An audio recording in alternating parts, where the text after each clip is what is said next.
ഇന്നൊരു cooker egg കറി തയ്യാറാക്കി നോക്കിയാലോ. ഇത് വളരെ സിമ്പിളാണ് കേട്ടോ. നമുക്ക് പെട്ടെന്ന് തന്നെ പ്രിപ്പയർ ചെയ്തെടുക്കാൻ പറ്റും.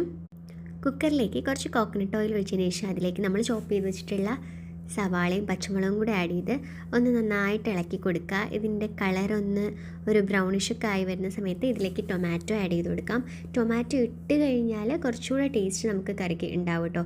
ടൊമാറ്റോ സ്കിപ്പ് ചെയ്യണം എന്നവർക്ക് സ്കിപ്പ് ചെയ്യാം, കുഴപ്പമൊന്നുമില്ല. ടൊമാറ്റോയും കൂടെ ആഡ് ചെയ്ത് നന്നായിട്ട് ഇളക്കിയതിന് ശേഷം നമുക്കതിലേക്ക് കുറച്ച് മസാലാസ് ആഡ് ചെയ്യാം. ഗരം മസാല, അതുപോലെ തന്നെ മുളക് പൊടി, മഞ്ഞൾപ്പൊടി, മല്ലിപ്പൊടി, കുറച്ച് നിങ്ങൾക്ക് ആവശ്യത്തിനുള്ള കുരുമുളക് വേണമെങ്കിൽ കുറച്ച് കുരുമുളകും കൂടെ ചേർത്ത് നന്നായിട്ടൊന്ന് അതിൻ്റെ ഒരു കറുപ്പ് മണമൊക്കെ മാറുന്ന രീതിക്ക് ഒന്ന് ഇളക്കി കൊടുത്തതിന് ശേഷം കുറച്ച് ചൂടുവെള്ളം ഒഴിച്ച് ഒരു 3 വിസിൽ കേൾക്കുന്ന വരത്തേക്കും വച്ചതിന് ശേഷം വേറൊരു പാൻ എടുത്ത് ചൂടാക്കി അതിലേക്ക് കടുകൊക്കെ വറുത്തതിന് ശേഷം ഈ പ്രിപ്പയർ ചെയ്ത് വെച്ചിട്ടുള്ളത് നമ്മുടെ ഈ പാനിലേക്ക് ഒഴിച്ച് നന്നായിട്ട് ഇളക്കി കൊടുക്കുക. കുറച്ചൊന്ന് തിളച്ച് വരുമ്പോഴത്തേക്കും നമുക്ക് നല്ല പുഴുങ്ങി വെച്ചിട്ടുള്ള മുട്ടയും കൂടി ഇതിലേക്ക് ചേർത്ത് നന്നായിട്ടൊന്ന് മിക്സ് ചെയ്തെടുക്കുക. ഇതിനുള്ളിൽ മുട്ട കട്ട് ചെയ്തിട്ട് കഴിഞ്ഞാൽ കുറച്ചുകൂടെ അകത്തേക്ക് മസാലാസൊക്കെ പിടിക്കും കേട്ടോ. അപ്പോൾ എല്ലാവരും ഒന്ന് ട്രൈ ചെയ്ത് നോക്കൂ. സോ അപ്പോൾ ഇത്രയേ ഉള്ളൂ.